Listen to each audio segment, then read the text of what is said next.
चलिए GS section शुरू करते हैं। मैं कपिल शांडिल्य आपको जीएस सेक्शन करवाऊंगा। आप सभी जानते हैं ईवीएस का पार्ट जो है मैं आपको करवाता हूं। तो जीएस सेक्शन का फर्स्ट क्वेश्चन जरूर शुरू करते हैं। इस एग्जाम का, इस पेपर का क्वेश्चन कहता है कि which factor is responsible to determine the stock of money in a bank. मतलब किसी बैंक में धन का कितना स्टॉक है उसका निर्धारण करने के लिए कौन सा कारक जिम्मेदार है। Which factor is responsible to determine the stock of money. ठीक है, और इकोनॉमिक्स का क्वेश्चन है और बेसिक क्वेश्चन, बिल्कुल कंसेप्ट से उठाया हुआ क्वेश्चन है। ठीक है, तो यहाँ से आपको एक चीज समझने की है। इस पेपर से आपको पता चलेगा कि डीएसएसबी जो है काफी डीप से क्वेश्चन पूछ रहा है और एनसीईआरटी से काफी डीप से और काफी कंसेप्चुअल क्वेश्चन पूछ रहा है। मतलब आपसे बिल्कुल फैक्ट नहीं पूछा जा रहा है, कंसेप्ट पूछा जा रहा है। तो स्टॉक ऑफ मनी एक बैंक के अंदर कितना है उसको डिटरमाइन करने के लिए किन किन चीजों को देखा जाता है, कौन कौन से फैक्टर पे फोकस किया जाता है। ठीक है, पहला ऑप्शन तो ये कह रहा है कि all of the given option. ठीक है, पॉसिबल है कि ये ऑप्शन हो, दिए गए सभी विकल्प जो है पॉसिबल है।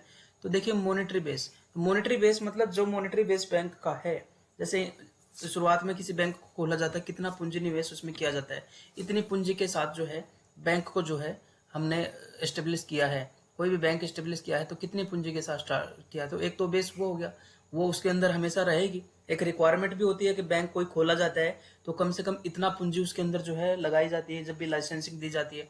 तो ये तो बिल्कुल होगा ही होगा, क्योंकि मौद्रिक आधार देखा ही जाएगा और ये इसके अंदर जमा रहेगा। उसके बाद individuals preference to currency versus checking deposit. तो जो मुद्रा बनाम चेक जमा का जो व्यक्तियों की प्राथमिकता है वो भी डिटरमाइन करेगा। मान लीजिए आपको किसी को पेमेंट करनी है और आप जो है कैश में पेमेंट कर रहे हैं। ठीक है, तो आप क्या करेंगे, बैंक जाएंगे या एटीएम जाएंगे और झट से कैश निकाल लेंगे, तो वो कैश इंस्टेंट निकल गया है। लेकिन अगर आप किसी को चेक में पेमेंट कर रहे हैं, ठीक है, ठीक है, वो चेकिंग डिपॉजिट जो है, ये डिपॉजिट है। तो डिपॉजिट्स को जो है इस तरीके से आप जो है वो कर रहे हैं, ये चेक चेक इस तरीके से है। ठीक है, चेक डिपॉजिट। तो इस तरीके से आप जो किसी को पेमेंट कर रहे हैं तो उसको पास होने में, उस चेक को पास होने में थोड़ा टाइम लगता है। ठीक है, उसकी क्लियरेंस में, ईसीएस होने में टाइम लगता है। चेक क्लियर होने में 1-2 दिन, 3-4 दिन, अदर बैंक का 4-5 दिन भी लग सकता है। तब तक वो पैसा उसी बैंक के अंदर ही पड़ा रहेगा। तो लोगों की क्या प्रेफरेंस है, वो कैश ज्यादा यूज कर रहे हैं या चेकिंग जमा मतलब चेक से पेमेंट कर रहे हैं। अब कैश ज्यादा यूज कर रहे हैं तो बैंक में भी जमा करवाने से परहेज करते हैं वो लोग, उस कैश को अपने पास ही रखते हैं। ठीक है, उसी से लेन देन करते रहते हैं। इसकी वजह से बैंक का जो स्टॉक है वो कम हो जाता है। ठीक है, लेकिन अगर चेक का यूज ज्यादा कर रहे हैं तो बैंक का स्टॉक जो है वो ज्यादा होगा। ठीक है, तो ये भी सही है, बिल्कुल सीधी सी बात है कि बैंक के स्टॉक को ये जो है प्रभावित कर ही रहा है। ठीक है, उसके बाद देखिए रिजर्व डिपॉजिट रेशो, आरक्षित जमा अनुपात। तो आपको जो है पिछले पेपर में हमने बताया था कि दो तरह के रिजर्व होते हैं, सीआरआर और एक एसएलआर। ठीक है, सीआरआर क्या होता है, कैश रिजर्व रेशो, वो कैश का पार्ट जो कि रिजर्व रखना होता है और वो भी आरबीआई के पास रखना होता है कैश के अंदर। तो पूरी पूंजी का कुछ परसेंट जो है हमेशा आरबीआई के पास रखना पड़ता है, इसको यूज ही नहीं कर सकते ताकि बैंक जो है वो डूबने न लग जाए, सारा का सारा लोन ना बांट दे। तो ये एक तरीके से जो है बैंक को जो है सुरक्षित रखने के लिए आरबीआई ने सीआरआर घोषित किया हुआ है। पहले ये जो है जब एग्जाम हुआ था ये वाला तो 4% था, लेकिन अब ये 3% है आज के समय पे। तो सीआरआर मतलब कुल पूंजी 100 रुपए है तो 3 रुपए तो हमेशा कभी यूज ही नहीं होंगे, तो आरबीआई के पास कैश के रूप में जमा करने पड़ेंगे। और ये स्टैट्यूटरी लिक्विड रेशो, ठीक है, लिक्विडिटी रेशो, ये पार्ट वो है जो बैंक को हमेशा अपने पास रखना होगा, जरूरी नहीं कैश के रूप में। वो जो है डिपॉजिट के रूप में भी हो सकता है, फिक्स डिपॉजिट के रूप में, या फिर गोल्ड के रूप में भी हो सकता है और कैश के रूप में भी हो सकता है। तो इसमें सारी चीजें हैं, ये बैंक को अपने पास रखना पड़ेगा। तो ये बैंक को अपने पास रखना है मतलब ये भी जो है किसी को लोन के रूप में नहीं दिया जाएगा, तो ये भी जमा पूंजी रहेगी। तो ये जितना ज्यादा होगा उतना ही आरक्षित अनुपात बढ़ा रहेगा। मान लीजिए सीआरआर 3% है, फिर ये 5% हो जाए तो 2% एक्स्ट्रा पैसा बैंक के पास हमेशा रहेगा। और वो ऐसे ही एसएलआर अगर 18% है और वो 22% हो जाए तो 4% एक्स्ट्रा पैसा फिर से जो है बैंक के स्टॉक के अंदर हमेशा ही रहेगा। ठीक है, तो ये सारे ही फैक्टर जो है इसको निर्धारित करते हैं। तो हमारा सही आंसर हो गया क्या, all of the given option, ये हमारा सही आंसर हो गया। मुझे लगता है आपको समझ में आ गया होगा। फिर से ऐसा कुछ क्वेश्चन आएंगे, इसको दोबारा से रिपीट करेंगे। ठीक है, which statement is incorrect about Karnam Valleswari. यहां से आपको ये समझना है कि ओलंपिक में इंडिया का क्या इतिहास रहा है, ये सारा आपको पढ़ने की आवश्यकता है। ओलंपिक में स्टार्टिंग से लेकर अब तक इंडिया का क्या इतिहास रहा है वो आपको एज ए टॉपिक पूरा डीप पढ़ना पड़ेगा, जिस तरह के क्वेश्चन अब डिजाइन किए जा रहे हैं। देखिए क्या पूछता है, which statement is incorrect about Karnam Malleswari. Karnam Malleswari के बारे में कौन सा कथन गलत है। देखिए, she won the medal in women's 69 kg category at the Athens Olympic in 2004। ये तो ठीक है, 2004 में एथेंस ओलंपिक हुए थे, ठीक है, और 69 kg में इन्होंने मेडल जीता था, और मेडल भी कौन सा जीता था, ब्रॉन्ज मेडल, ठीक है, यानी कि कांस्य पदक, ठीक है।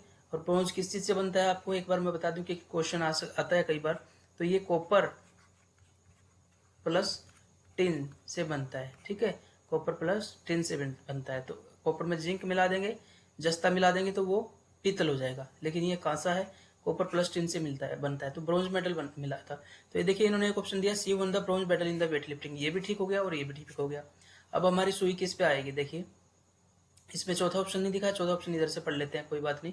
चौथा option, the Olympic gold medal, वह ओलंपिक पदक जीतने वाली पहली भारतीय महिला है थी, बिल्कुल ये भी ठीक है। ये पहली महिला है, इसलिए तो क्वेश्चन बना है। तो पहला इतिहास, द फर्स्ट वन, पहला क्वेश्चन हमेशा पूछा जाता है, भारत का पहला प्रधानमंत्री कौन है, भारत का पहला सैटेलाइट कौन सा है, भारत का पहला व्यक्ति कौन है जो माउंट एवरेस्ट पे चढ़ा, तो ऐसे क्वेश्चन पूछे जाते हैं।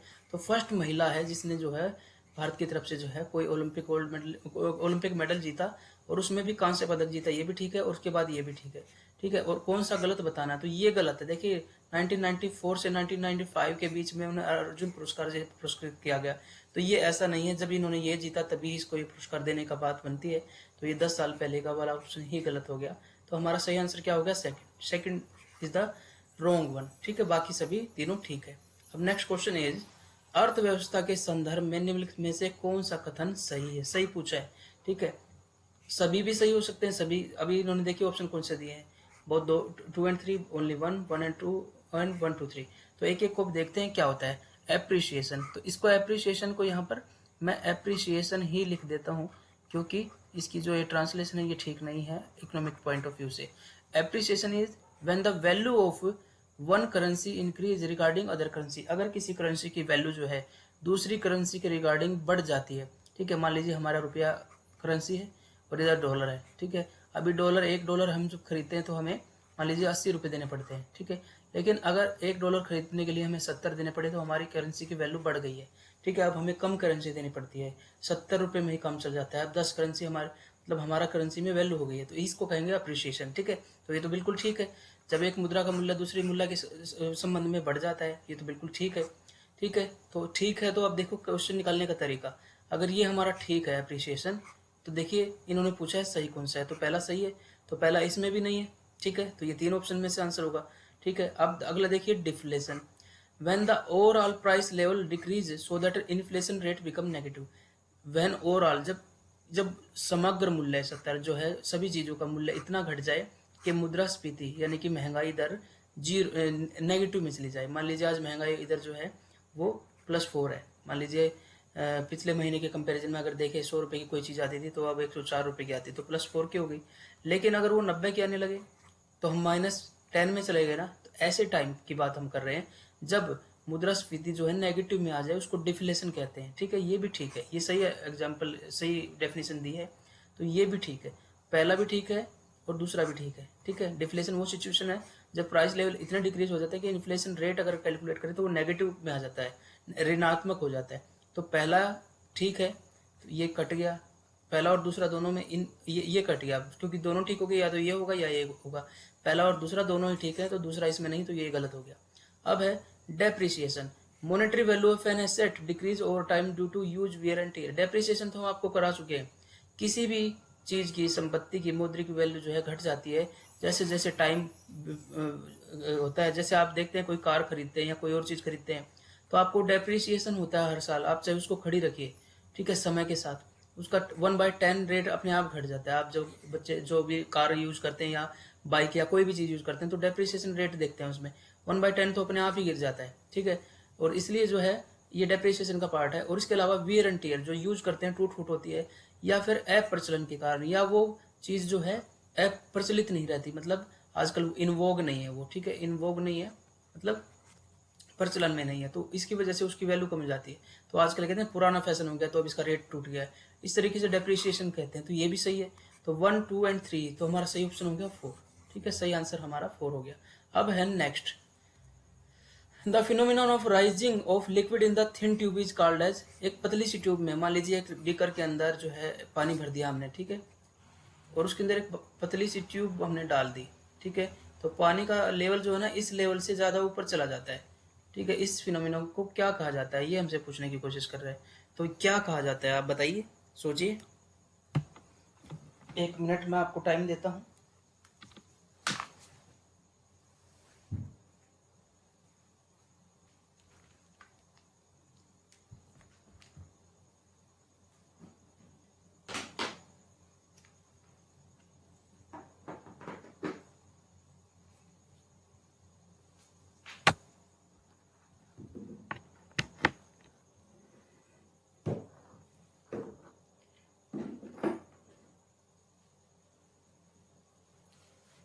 ठीक है, तो इसको हम देखें तो इसका सही आंसर होगा कि इस फिनोमिना को कहा जाता है कैपिलरी एक्शन, केशिकीय क्रिया, ठीक है।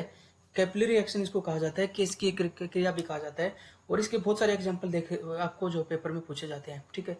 जैसे कोई लैंप है तो उसकी जो अंदर जो बाती होती है या दिए के अंदर जो बाती होती है उसके अंदर जो तेल वगैरह ऊपर चढ़ता रहता है, घी ऊपर चढ़ता है, वो कौन से एक्शन से होता है, वो कैपिलरी एक्शन से होता है, ठीक है। ये चीज़ आपसे कई बार पूछी जाती है, ठीक है। तो कैपिलरी एक्शन इसका सही, पतली सी नली में जो पानी ऊपर चढ़ता है ये जो कैपिलरी एक्शन ही कहा जाता है।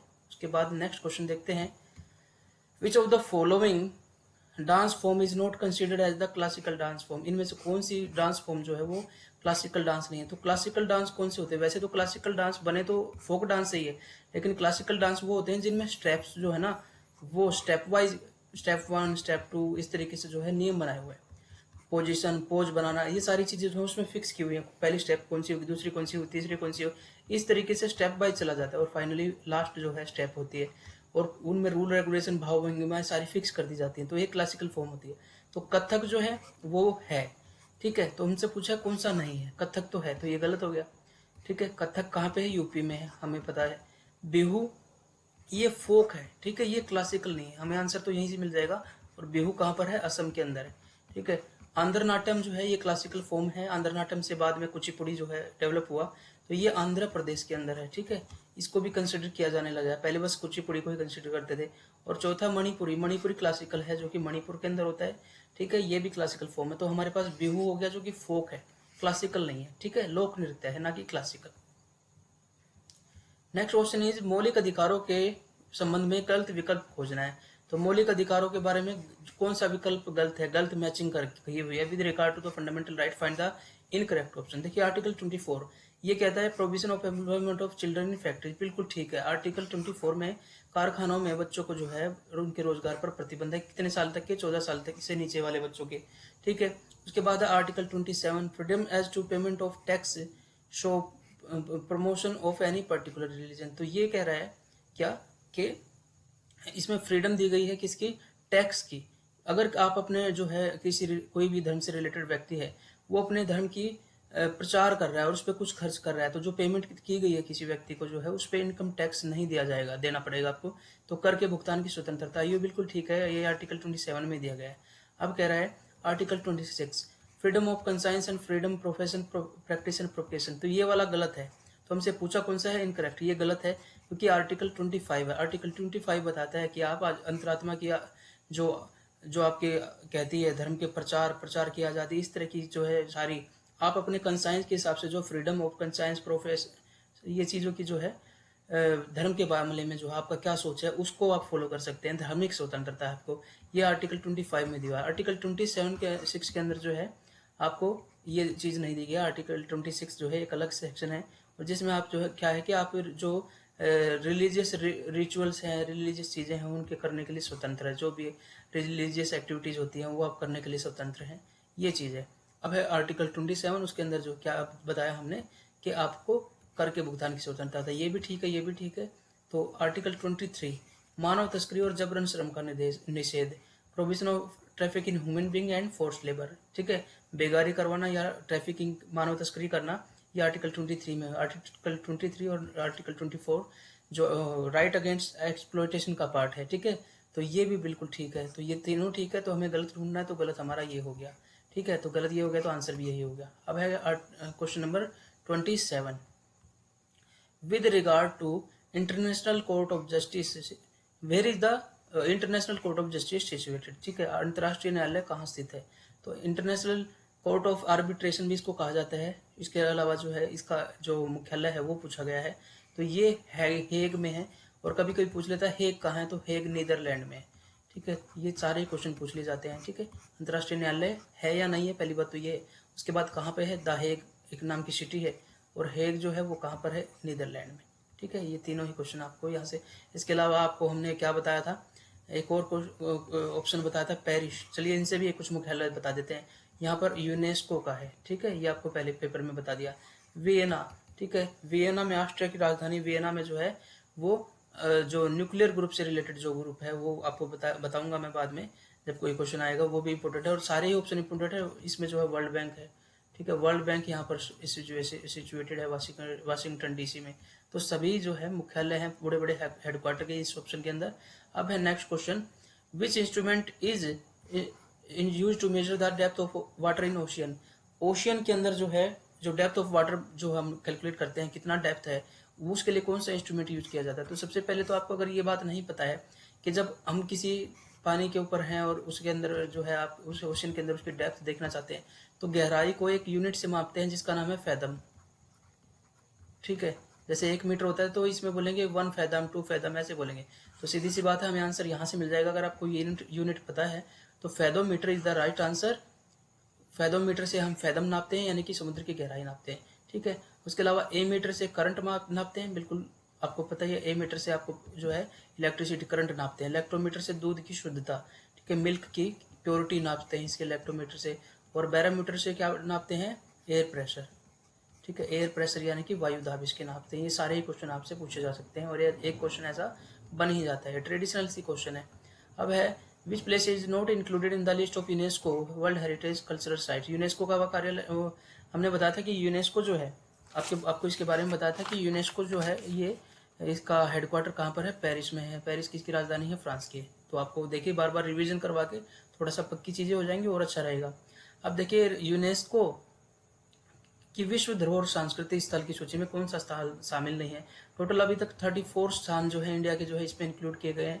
तो बहुत सारी ऐसी हेरिटेज जो है हेरिटेज इमारतें हैं जिनका संरक्षण विश्व की धरोहर के रूप में जो है यूनेस्को की मदद से भारत में किया जाता है।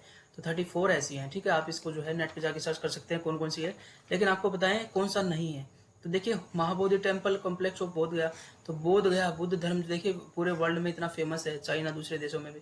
तो इससे रिलेटेड एक जो बोध गया स्थान है जहाँ पर महात्मा बुद्ध को जानकारी मिली थी, बोध प्राप्त हुआ था, एनलाइटमेंट, तो बोध गया कहा जाने लगा। बोधि वृक्ष वहां पर, तो वहां महाबोधि परिसर है। तो ये तो शामिल है, क्योंकि ये तो बहुत एक बड़ी चीज होगी, ये शामिल है। ठीक है, उसके बाद देखिए माउंट आबू का दिलवाड़ा जैन मंदिर, ये हमें नहीं पता। हुमायूं का मकबरा, ये बड़ा फेमस है, दिल्ली के अंदर है हुमायूं का टॉम्ब। ठीक है, ये बड़ा फेमस है, और ये कुछ कुछ जो है ना इसका जो गेटअप है, जो इसका आर्किटेक्चर है, डिजाइन है, वो कुछ कुछ ताजमहल से मिलता जुलता है, ये शामिल है। ठीक है, यूनेस्को में। और भीम बेटका के रॉक शेल्टर, जो भीम बेटका की जो रॉक गुफाएं हैं, ये तो और भी ज्यादा इंपॉर्टेंट हो गया, क्योंकि ये आदि वासियों से रिलेटेड हो गया। और बिल्कुल यहाँ पर बहुत सारी जो है लाखों साल पुरानी आदिवासियों की गुफाएं मिली हैं, और उनमें पेंटिंग्स मिली हैं। तो ये भी यूनेस्को की विरासत में शामिल है।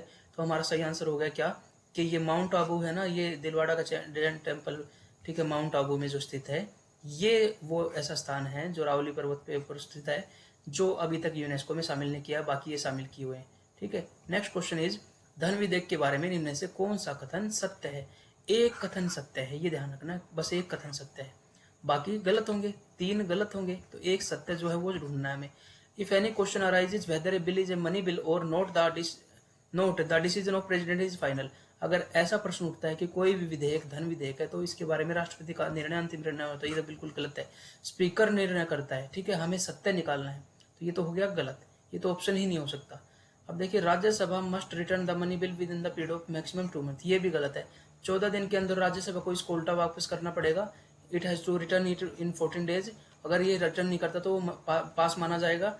और राज्यसभा पहले देती है, वापस करती है तो सजेशन दे सकती है, लेकिन लोकसभा को उस पर मोनोपोली है, वो माने ना माने। तो ये भी गलत हो गया, राज्यसभा को 14 दिन के अंदर इसको वापस करना होगा। The definition of money bill is given in article 108। ये बहुत इंपॉर्टेंट है, ये आर्टिकल बहुत इंपॉर्टेंट है, ये गलत दिया हुआ है असल में। Article 110 is the right article in which the definition of money bill is given. ठीक है, तो ये देखिए कितने सारे क्वेश्चन आपको यहाँ पे रिवाइज हो गए, तो पूरा कंसेप्ट पूछा गया है। तो कोई भी टॉपिक आप पढ़ रहे हैं तो पूरा कंसेप्ट पढ़ें और प्रीवियस ईयर में जो है क्वेश्चन निकाल के देखें, तभी आपको लगेगा कि आपने कितना ग्रेस्प कर लिया है। If any question arises whether a bill is money bill or not, the decision of the speaker of the Lok Sabha remain final. तो ये हमारा ठीक हो गया, क्योंकि हमने यहाँ पे देखा था president of India final decision नहीं लेता कि ये मनी बिल है या नहीं है, डिसीजन कौन लेता है? Speaker of the Lok Sabha. ठीक है, तो ये हमारा ऑप्शन ठीक है। और हमसे पूछा भी कौन सा है? हमसे राइट पूछा है और राइट हमें मिल गया, बाकी तीनों गलत थे। ये 110 में है, फिर से मैं आपको रिवाइज करवा रहा हूँ। Next question is who has been honoured with the prestigious Rajiv Gandhi Khel Ratna award in 2017। क्योंकि 2018 का पेपर है, तब तक शायद 2018 के जो है अवार्ड नहीं आए होंगे, तो 2017 में प्रसिद्ध राजीव गांधी खेल पुरस्कार, सबसे सर्वोच्च खेलों के मामले में सबसे ऊंचा पुरस्कार ये माना जाता है, ये भी पूछ लिया जाता है।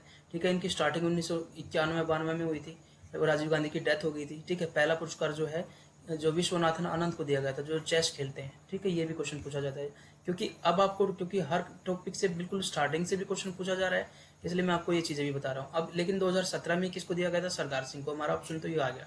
ठीक है, अब बात करते हैं 2019 में, यानी कि 2020 से पहले वाले में ये दिया गया था बजरंग पूनिया को, जो कि रेसलिंग के हैं। ठीक है, और 2020 का क्योंकि लेटेस्ट है, वो पेपर में आने की संभावना है, अभी तक नए अवार्ड नहीं आए, तो 2020 का अभी तक नहीं आया है।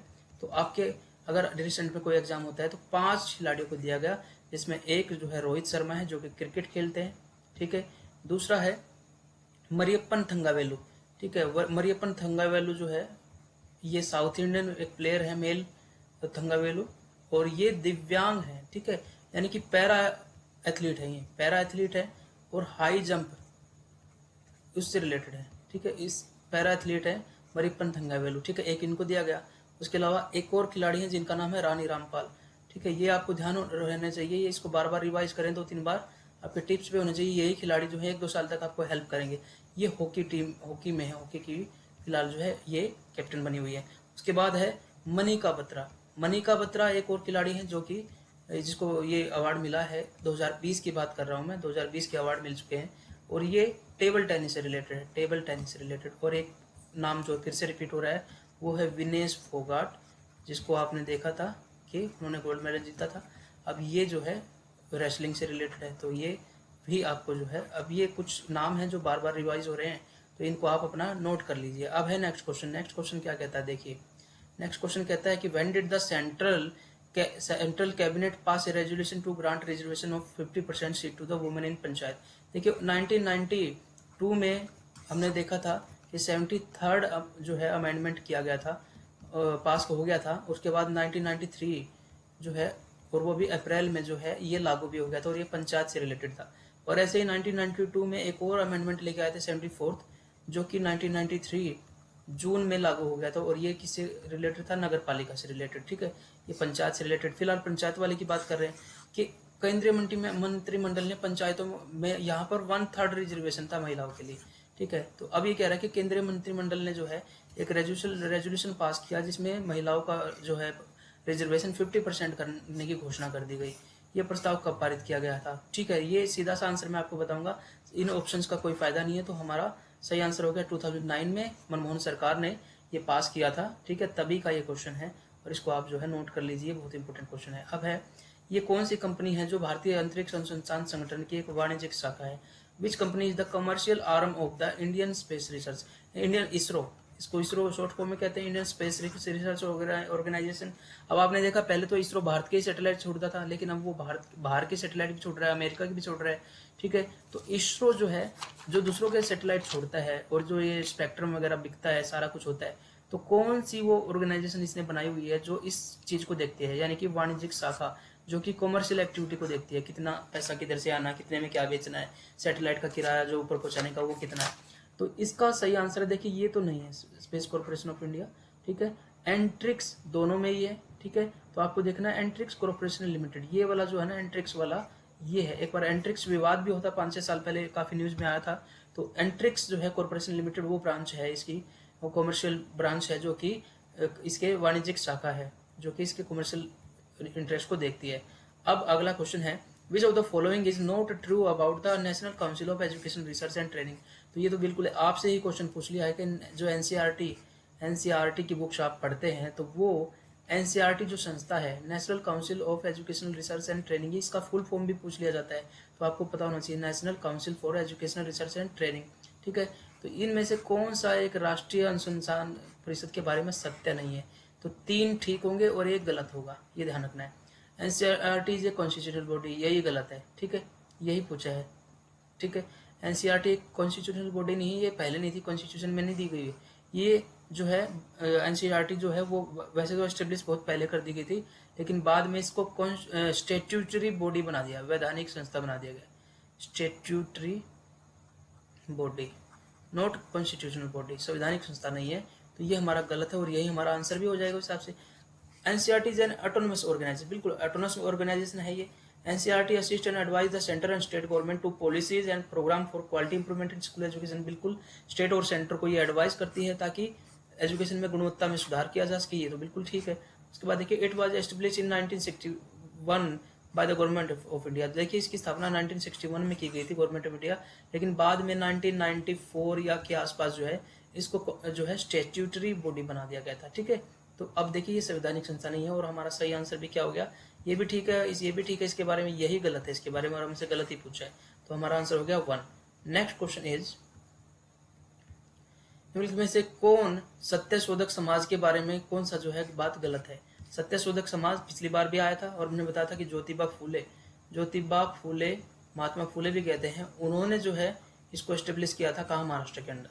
ठीक है, इनकी पत्नी के बारे में बताया था सावित्रीबाई फूले, जिन्होंने विमेन एजुकेशन में काम किया था।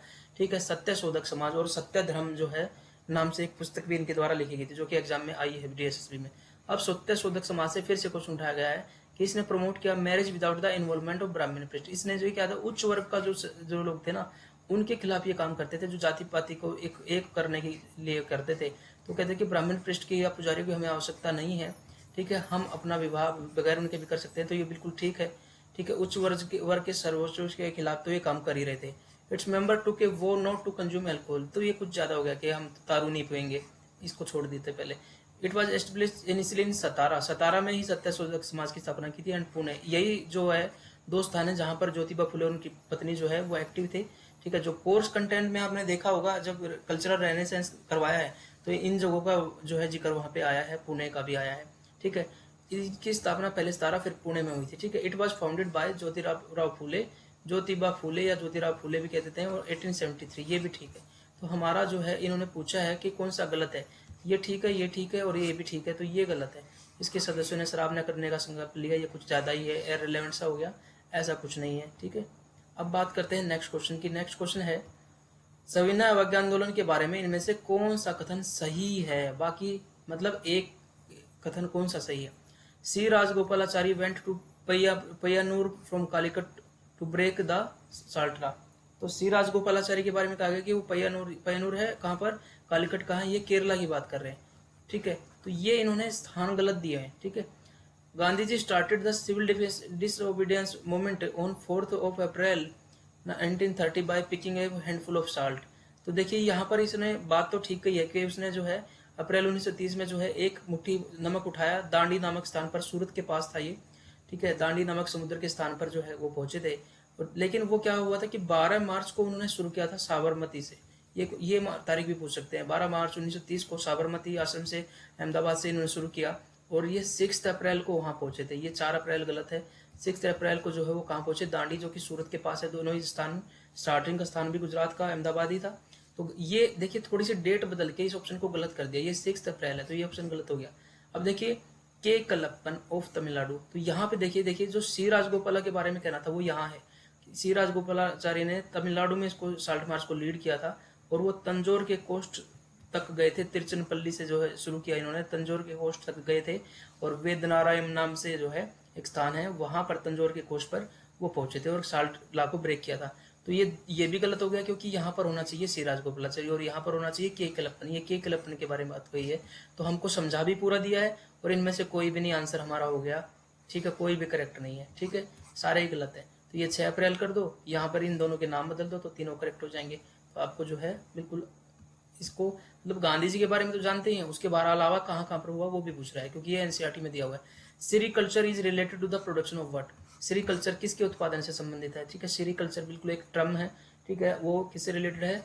सिल्क से रिलेटेड है, रेशम उत्पादन से रिलेटेड है, सेरीकल्चर इसको कहा जाता है। ठीक है, अब उसके बाद देखिए एक और ऑप्शन को बताता हूँ मैं आपको, जो है पीसी कल्चर। पीसी कल्चर जो है मछली उत्पादन से है। ठीक है, next question is the right to form assembly and association is provided to every citizen under which article? कौन से आर्टिकल के अंदर जो है सभा और संघ बनाने का आपको अधिकार दिया गया है? तो ये बिल्कुल ठीक आपको बताएंगे। वैसे तो आर्टिकल 15 जो है वो क्या है, सार्वजनिक स्थानों पर, पब्लिक प्लेसेस पे सब जा सकते हैं, कोई किसी को नहीं रोक सकता। ठीक है, तो ये हो गया। आर्टिकल 25 क्या बताता है? आर्टिकल धार्मिक स्वतंत्रता का अधिकार, आप कोई भी धर्म मान सकते हैं, कुछ भी कर सकते हैं, तो ये दोनों ही ऑप्शन नहीं हो सकते। आर्टिकल 14 इक्वलिटी बिफोर लॉ है। ठीक है, सभी कानून के सामने बराबर है। ठीक है, इक्वल ट्रीटमेंट ऑफ लॉ भी कह देते हैं इसको। ठीक है, अब ये हो गया हमारा आर्टिकल 19, ये हमारा सही आंसर हो गया, जो कि हमें सभा संघ और बनाने की इजाजत देता है, फ्रीडम ऑफ एक्सप्रेशन की इजाजत देता है, यूनियन बनाने की जो है, इकट्ठा होने की बगैर हथियारों के हमें वो देता है, और भारत में कहीं भी रहने की जो है आपको ये अनुमति देता है। अब है आर्टिकल क्वेश्चन नंबर 39, पीएसएलवी के बारे में कौन सा कथन ठीक है? इसे पोलर सैटेलाइट लॉन्चिंग व्हीकल कहा जाता है, इसकी फुल फॉर्म है, ये तो ठीक हो गया, तो ये गलत पूछ रहा है। ठीक है, अब है this is the first Indian launching vehicle to equip with liquid stage. तो ये पहला लॉन्चिंग व्हीकल है भारत का जो कि लिक्विड स्टेज से लैस था। पहला लॉन्चिंग व्हीकल नहीं है असल में, ये मुझे लगता है, हाँ ठीक है, ठीक है, जो लिक्विड स्टेज से भरा हुआ है, बिल्कुल ठीक है, लिक्विड स्टेज से भरा हुआ जो है पहला लॉन्चिंग व्हीकल है। हालांकि ये पीएसएलवी से पहले हमारे जो है, ये देखिए, ये third generation of launching vehicle है, ये भी ठीक है। देखिए पीएसएलवी से पहले जो पहली जो जनरेशन थी वो एसएलवी थी, फिर उसके बाद एएसएलवी आई, और फाइनली जो है पीएसएलवी आया। ठीक है, इन ये तीसरा जनरेशन है, तो ये भी ठीक हो गया। ठीक है, और ये भी ठीक हो गया, और ये भी ठीक हो गया। अब it was first successfully launch in 2001, नहीं 1994 में पहली बार इसको लॉन्च किया गया, तो ये हमारा गलत हो गया, और हमसे पूछा भी गलत है, तो हमारा ये भी आंसर ठीक हो गया। ठीक है, तो अब क्या हो गया ये कि हमारा आंसर निकल गया 4। अब लास्ट क्वेश्चन जो है उस पर जाते हैं। लास्ट क्वेश्चन क्या कहता है कि कोरबा खान जो है कोयले की, वो किस राज्य में स्थित है? बिल्कुल फैक्चुअल क्वेश्चन है। कोयले की खाने कहाँ कहाँ पर है? 5-6 खाने आपको याद करनी है, वही बार बार रिपीट होती रहती है। ऐसे ही सभी खनिज की जो खाने आपको पता होनी चाहिए। तो कोरबा जो है वो छत्तीसगढ़ के अंदर है। ठीक है, तो ये हमारा जीएस का पोर्शन कंप्लीट हो गया। तो आपको सारे जीएस के पोर्शन जब करेंगे तो आपको बहुत सारी जीएस आपकी तैयार हो जाएगी, और आप जो है प्रीवियस ईयर से ही बहुत सारा जीएस तैयार कर लेंगे, और आपको एक विजन मिल जाएगा, एक फ्रेम मिल जाएगा कि आपको कौन कौन से टॉपिक पे फोकस करना है। ठीक है, तो ये हमारा जीएस का सेक्शन समाप्त हो गया है। ठीक है, मिलते हैं फिर एक नए पेपर के साथ। ठीक है, तब तक के लिए अपना ध्यान रखिए।